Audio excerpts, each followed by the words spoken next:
Retinopati diabetik.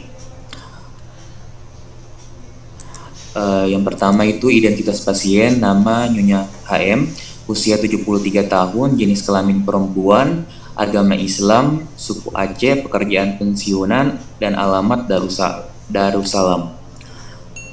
Untuk anamnesisnya mata kabur, keluhan utamanya mata kabur, riwayat penyakit sekarang di mana pasien datang dengan keluhan mata kabur sejak 1 tahun yang lalu. Mata kabur dirasakan semakin hari semakin memberat selama 1 tahun ini. Pasien mengaku sulit membaca dan memasak, riwayat mata merah di sangkal, dan riwayat pandangan sering berkabut di sangkal. Riwayat penyakit dahulu, pasien dengan riwayat diabetes mellitus tipe 2 sejak 20 tahun yang lalu, dan riwayat hipertensi tidak ada. Riwayat penggunaan obat, pasien belum pernah berobat mata sebelumnya, namun pasien mengonsumsi metformin dan glimepiride untuk diabetes mellitusnya. Nah, untuk riwayat penyakit keluarga pasien tidak ada yang mengalami sakit seperti pasien. Untuk pemeriksaan fisik, status generalis, keadaan umum baik, kesadarannya kompos mentis, tekanan darah 110/80 mm air raksa, frekuensi jantung 76 kali per menit reguler, frekuensi nafasnya 20 kali per menit, dan temperatur 36,7 derajat Celcius. Untuk pemeriksaan fisik, di mana pada status oftalmologisnya dilakukan uji Hirschberg, di mana didapatkan normal pada kedua mata, baik okuli dextra ataupun okuli sinistra. Untuk pemeriksaan fisik, pemeriksaan visusnya didapatkan di mana visus okuli dextranya itu 5/50. Setelah dipakaikan pinhole itu dia didapatkan 5/15 untuk okuli dextra, sedangkan visus okuli sinistranya itu 5/60. Setelah dilakukan pinhole, didapatkan visusnya itu 5/9. Untuk pemeriksaan fisik selanjutnya itu pergerakan bola mata, di mana baik pada okuli dextra maupun okuli sinistra normal ke segala arah.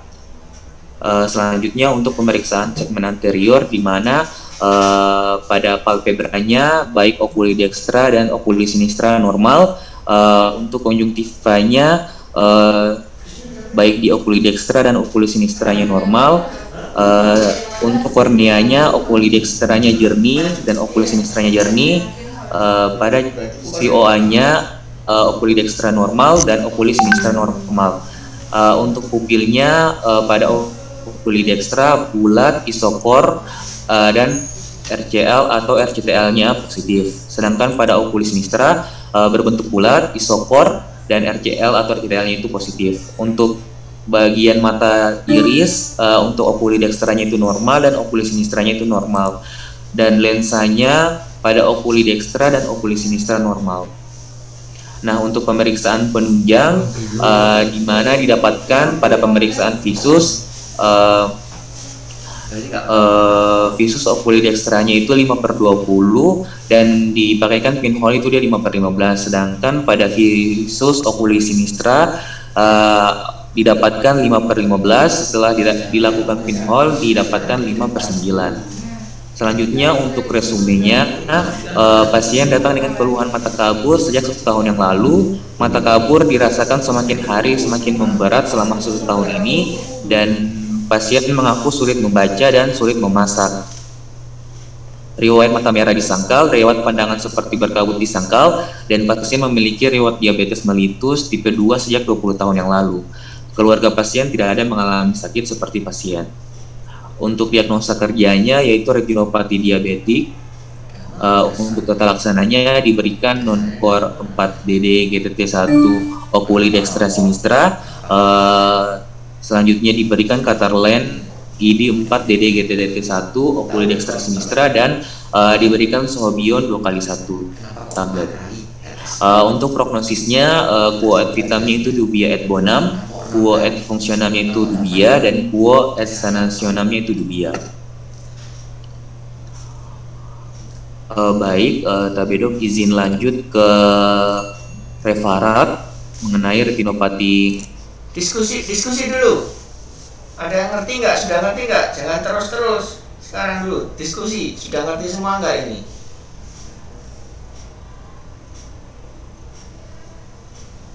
Oh, mati. Pak, apakah ada yang mau bertanya mengenai Ya, sudah laporan ngerti nggak? kasus saya? Baca terus. Dipersilakan.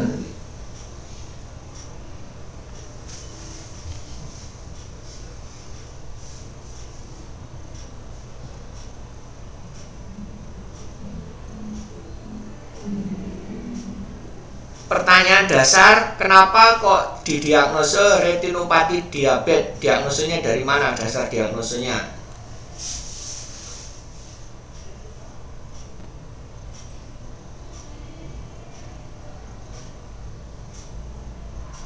Iya dok, baik dok. Jadi dari tapi dok, jadi dari kasusnya sendiri, kenapa didiagnosa dengan retinopati diabetik? Jadi pada kasus ini si pasien ini dari awalnya di mana pertamanya itu berusia 73 tahun, di mana sesuai teori bahwa pasien diabetes ini memiliki resiko 25 kali lebih mudah mengalami kebutaan itu usia antara 20 sampai 74 tahun. Selanjutnya pasien itu mengeluhkan mata kabur yang perlahan memberat sejak 1 tahun yang lalu, di mana seperti yang kita ketahui bahwa sebagian besar penderita retinopati diabetik ini pada tahap awalnya tidak mengalami gejala penurunan tajam penglihatan secara langsung, namun dia secara perlahan. Setelah itu, kenapa pasien ini juga didiagnosis dengan retinopati diabetik, karena pada pasien ini telah memiliki riwayat penyakit diabetes mellitus tipe 2-nya itu selama 20 tahun yang lalu, dok. Sudah, itu aja. Iya dok. Teman yang lain bisa bantu. Hasil fundusnya apa? Teman lainnya, funduskopinya ngerti itu. Kemungkinan bukan diabetes kan bisa. Nggak ada yang bisa bantu yang lainnya. Terus sebagai dokter puskesmas nanti apa yang bisa kamu lakukan bila ada kasus seperti ini? Baik dok, kalau misalnya saya sebagai dokter puskesmas, jadi kalau untuk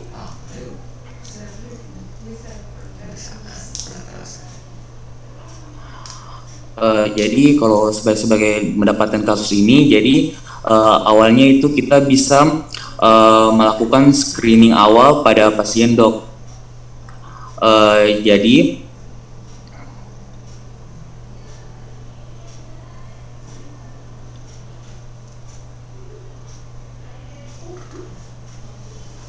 baik dok, jadi kalau yang pertama itu dimana kita tetap kesananya itu kita melakukan screening awal untuk mengetahui apakah pada pasien ini telah menderita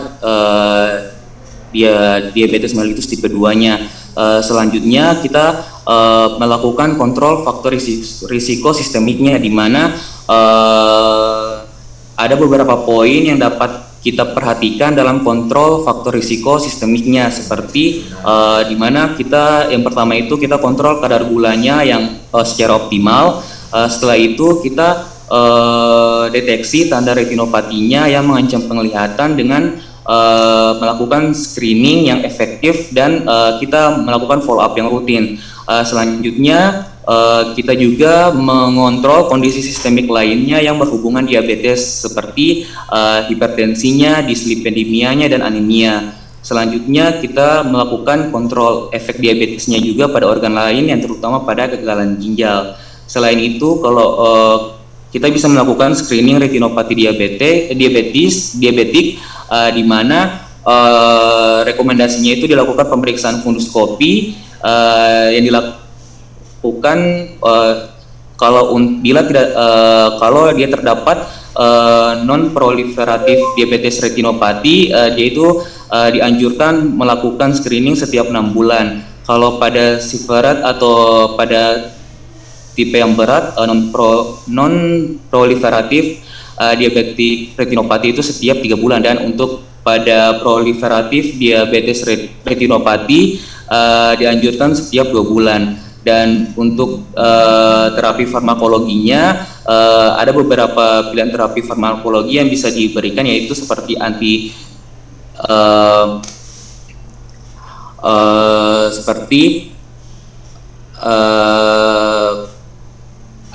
seperti kortikosteroid. Selanjutnya kita bisa memberikan kepada si pasien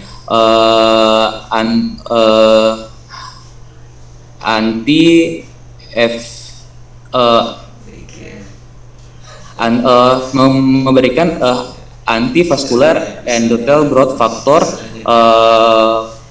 pada si pasien, dok, serta kita menganjurkan untuk mengontrol kadar diabetes mellitusnya, dok. Dok. Ya, yang lainnya gimana nih? Udah ngerti atau ngantuk-ngantuk atau belum sarapan? Kepagian enggak jam 8 itu? Coba tanyakan lagi slide-nya. Kita diskusi bareng-bareng. Jawabnya sudah lumayan ya, udah usahanya udah bagus, tapi masih belepotan, belum sempurna. Coba tanyakan lagi slide-nya, kita kocek satu-satu, kita kupas satu-satu. Slide-nya tayangkan.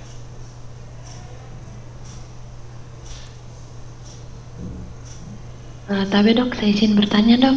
Oh iya, silakan. Pasien dengan RT. Ulangi apa? Dengan? Ya dok, apa yang dapat dilakukan jika dicurigai pasien dengan retinopati diabetik?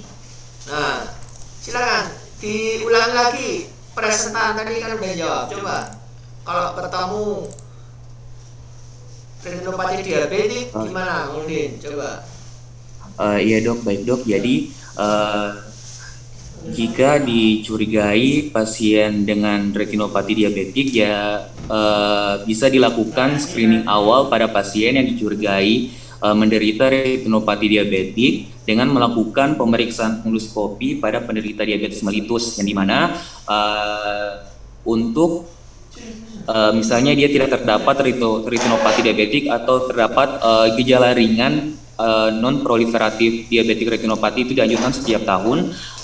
Untuk kategori sedang non proliferatif retinopati diabetik itu setiap 6 bulan, sedangkan untuk tipe berat dari non proliferatif retinopati diabetik itu setiap 3 bulan, dan untuk proliferatif pada diabetik retinopati itu dianjurkan setiap 2 bulan.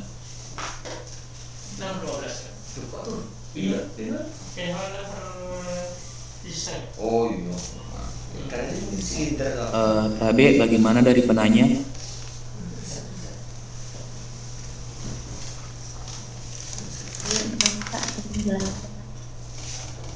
Ya bagus ya. Mungkin nanti bisa dijelaskan di referensi sama jurnal ya. Coba kita bahas satu-satu aja. Tadi pertanyaan yang mendasar tadi, dasar diagnosanya apa kan? Dasar diagnosa itu dari anamnesa. Kamu jawabnya harus gitu. Dari identitas 67, riwayat 20 tahun ya. 20 tahun apa itu? Kabur perlahan. Tapi dok, untuk 20 tahunnya itu riwayat diabetes mellitus tipe 2-nya, dok.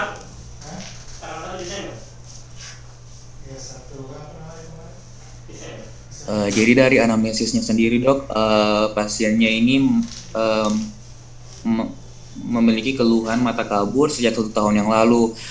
Namun mata kaburnya ini dirasakan secara perlahan, di mana semakin hari ini semakin memberat selama 1 tahun ini, dan pasien mengaku sulit untuk membaca. Nah, selanjutnya pada pasien ini memiliki riwayat diabetes mellitus tipe 2 sejak 20 tahun yang lalu.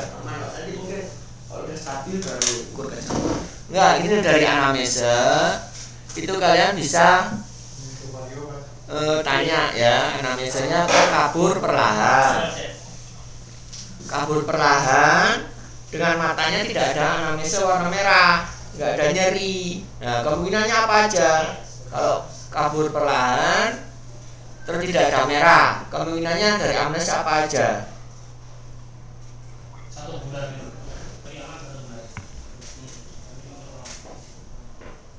Tapi dok, kalau untuk mata visus perlahan menurun itu bisa katarak dok. Ya. Itu salah satunya katarak. Terus? Terus selain katarak bisa juga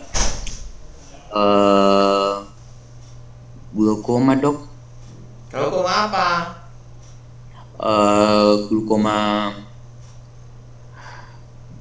Glaukoma primer dok.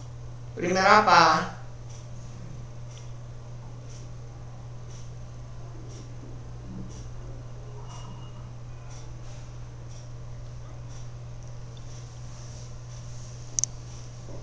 Tapi dok, untuk glaukomanya itu glaukoma sudut terbuka dok, primer. Ya, yang tenang, nggak ada akutnya. Kemungkinan apa lagi? Katarak. Katarak, selain itu ada gangguan refraksi juga dok. Ya, terus apa lagi? Selain itu bisa retinopati karena hipertensi dok. Ya, terus apa lagi? Selanjutnya bisa juga retinitis dok. Ya itu pokoknya kelainan retina, kelainan nervus, kelainan vitreous, kelainan lensa, gangguan refraksi. Tuh, jadi mikirnya gitu dulu. Dari anamnese ada kabur perlahan tidak merah. Kemudian dari riwayat anamnese penyakit gula darah. Slide berikutnya. Nah, ukuran 20 tahun sama nggak 20 tahun, 5 tahun, 2 tahun itu nggak mengaruhi, nggak ada hubungannya ya, nggak ada hubungannya dengan hipertensi maupun diabetes untuk mempengaruhi terhadap kondisi retina. Apa yang diperiksa nanti jurnalnya mungkin ada ya, jurnal sama referat. Terus slide berikutnya nanti saya tambahin. Slide berikutnya normal. Slide berikutnya. Terus ya sudah bisa explode ya, ya betul. Terus visusnya, ya visus dulu. Visus 5/50, 5/60, pinhole 5/15, satunya 5/9. Coba terangkan gimana ketemunya 5/60. Bang Mauludin gimana menjelaskan? Ketemu 5/60 meriksanya seperti apa? Kemudian jadi 5/9 itu ketemunya apa? Yang mata kiri. Coba SOP-nya gimana? Jadi baik dok, untuk pemeriksaan visus di mana didapatkan di sini pada si pasien ini dia didapatkan 5/60. Nah, di mana 5/60 sendiri ini mengartikan bahwa pada mata bagian kirinya itu si pasien ini hanya dapat melihat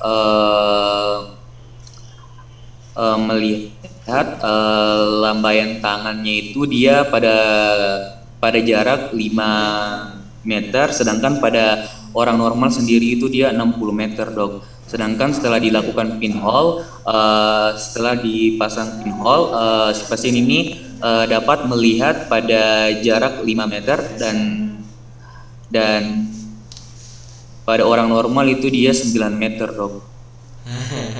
Ya, lumayan salah ya. Lambaian tangan apa counting finger, hitung jari tadi? Counting finger dok. Oh, salah sedikit ya berarti ya. Fatal itu. Jadi ini setiap pasien datang diukur pakai Snellen card dulu kan. Ya. Duduk 5 meter atau 6 meter di Snellen card. Pada pasien ini mata kanan, kemudian kamu yang tanyakan mata kiri dong, mata kiri diperiksa, suruh dibaca Snellen card. Ternyata dia nggak bisa, betul nggak? Jarak 6 meter itu Snellen card nggak bisa pada 5/60 ini. Apa yang kamu lakukan kalau dia nggak bisa baca? Setelah mata kanan ditutup, dia ngetes kiri dong. Nah, nggak bisa baca. Apa yang kamu lakukan kalau dia nggak bisa baca Snellen card? Coba Mauludin sedikit aja. Dia nggak bisa baca. Kalau dia tidak bisa dengan sensor dok. Ya. Misalnya bisa dilakukan dengan hitung jari dok. Gimana caranya? Jadi hitung jarinya itu dalam jarak jarak 5 meter dok, tapi didahului dengan yang pertama itu dilakukan hitung jari pada jarak 1 meter dok.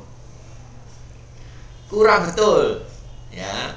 Kamu begitu dia pasien nggak bisa lihat snare card, ya boleh lah 1 meter langsung di depan boleh. Lebih bagus itu kamu berdiri di sampingnya atau di bawahnya snare card dulu pada jarak 6 meter ya. Tunjukkan jarimu di sini. Ini berapa pak? Ternyata dia nggak bisa pada kasus ini mata kiri. Kamu berdiri jarak 6 meter itu nggak bisa dia hitung jari. Terus kamu maju lagi ke depan pasiennya 1 langkah 1 meter itu. Terus disuruh ngitung jarinya. Bisa.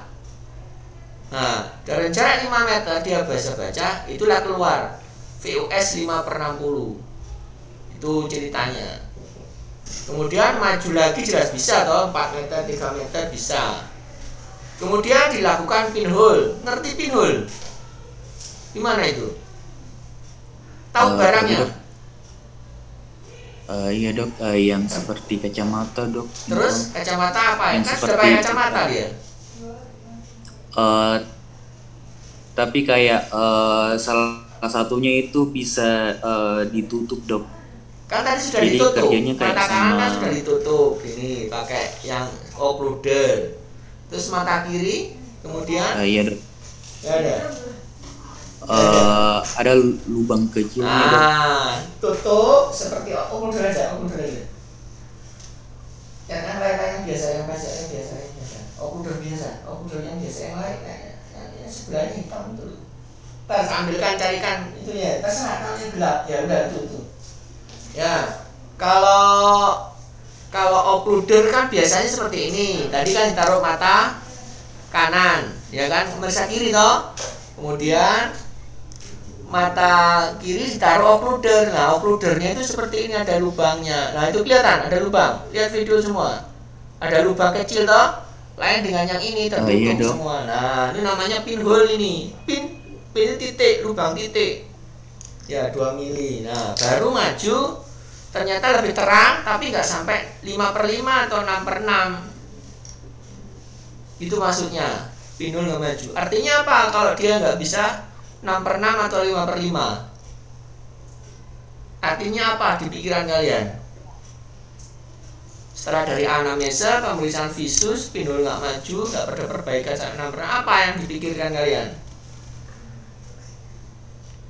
Tadi kan ada 4 kamu sebutkan, kelainan refraksi, terus lensanya, retinanya, nervusnya, optikus. Nah, dipilah lagi dari 4 besar ini. Apa? Kemungkinannya tersingkir 1. Bukan kelainan refraksi. Ya, kalau kelainan refraksi itu pinhole-nya 6/6. Berarti tinggal kemungkinannya katarak, retinanya, atau nervus optikusnya. Nah, itu mikirnya terbelah lagi. Slide berikutnya.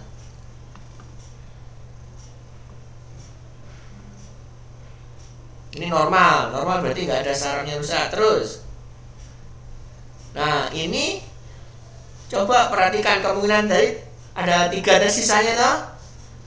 Tenang, kalau mata tenang itu mata putih, konjungtiva, kornea jelas nggak apa-apa. Kornea jernih toh. Nggak ada sikatrik di korneanya. Kemudian lensanya jernih apa enggak? Tadi dikasih itu normal berarti toh? Iya dok. Jernih, nggak ada kataraknya ya, yakin ya? Ya, slide berikutnya. Nah, visusnya sudah lewat, diulang lagi. Nah, baru kamu membuktikan dengan funduskopi. Ini foto atau funduskopi? Ketemu apa kelainan retinanya? Kamu nggak bisa deskripsikan dari funduskopi. Retinanya kenapa? Adakah pemeriksaan selain funduskopi yang bisa mendiagnosa itu adalah suatu kelainan retina. Pemeriksaan sederhana. Aku yakin kamu nggak bisa baca itu apa, endoskopi itu apa. Oh ini aja yang sini belum bisa, koasnya di sini 1 minggu. Apalagi kalian belum ke rumah sakit, belum bisa. Apa pemeriksaan sederhana untuk mendiagnosa dia kelainan retina? Di buku logbookmu ada, buku ajarmu ada pemeriksaan sederhana. Yang lainnya bisa bantu. Coba buka-buka siapa yang bisa, ada buku ajarnya di mejanya, terus tinggal dibaca itu. Buka aja loh. Jelas kan indikasi. Jelas itu katanya koas di sini, yang di studio ini. Pemeriksaan ini indikasinya untuk pemeriksaan diabetik retinopati gitu. Nggak ada yang bawa buku loh, buka. Nggak ada yang buka buku.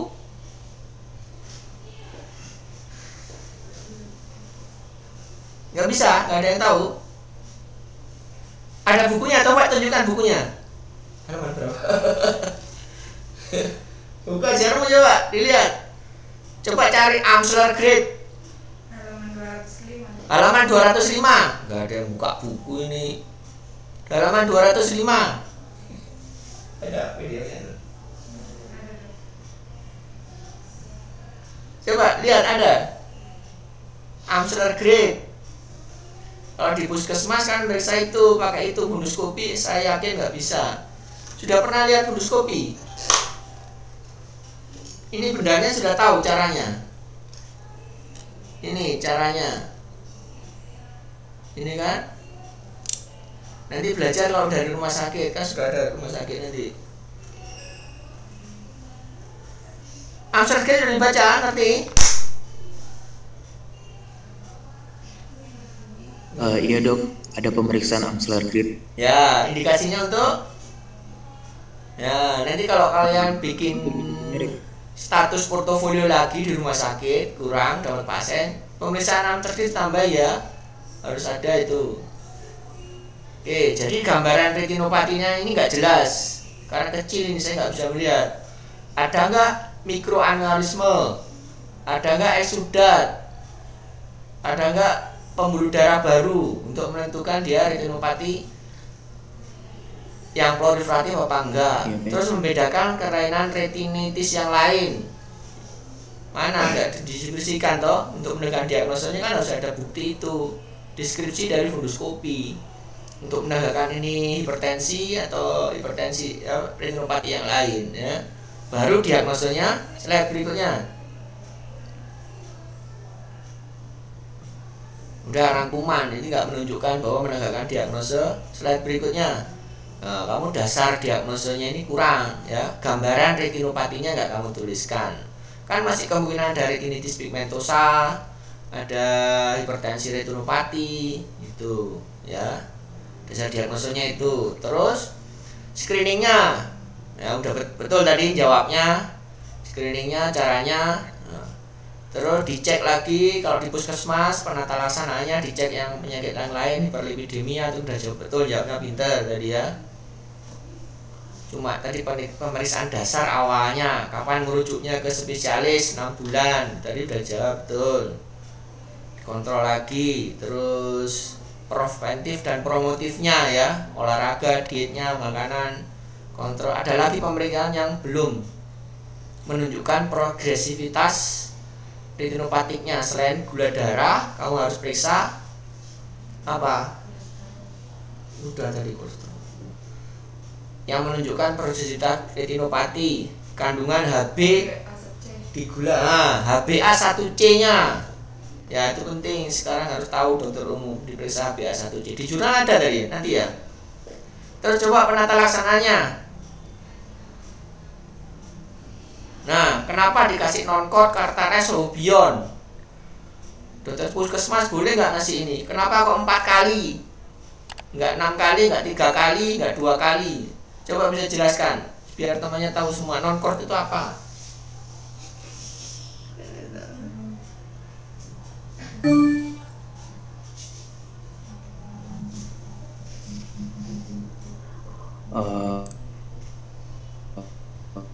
Baik, dok. Jadi yang sempat saya baca dok, kalau untuk non-core sendiri itu dia merupakan obat tetes mata yang mengandung dia diklofenak sodium, di mana obat ini dia digunakan untuk mengobati jika terjadi pembengkakan pada matanya dok, atau terjadi inflamasi dok. Terus kata lain? Terus selanjutnya kalau untuk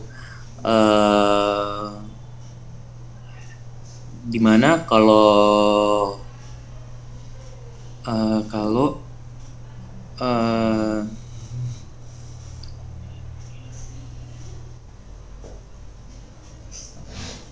apa isinya katanya? Ya lewat Subion apa isinya? Tapi dok untuk Sobion itu isinya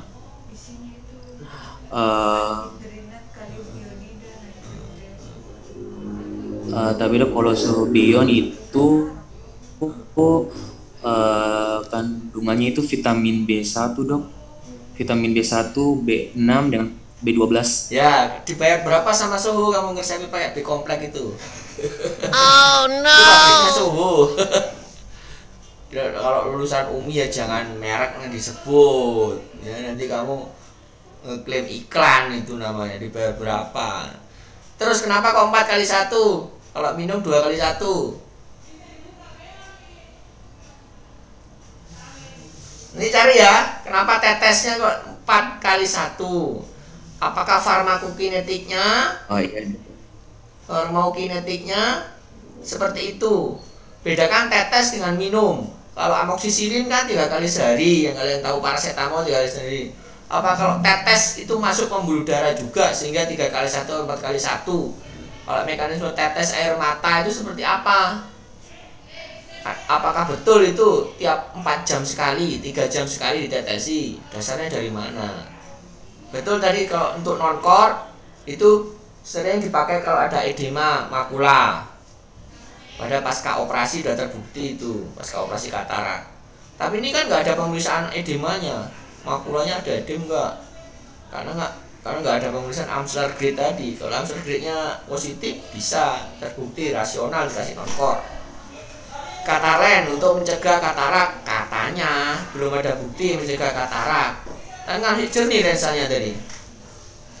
Ya, udah slide berikutnya. Itu aja koreksinya. Slide berikutnya sudah habis. Bagus, diagnosisnya bagus ya. Ya, terus prognosis oke. Terus? Ya dok, sudah slide terakhir dok. Oh ya sudah.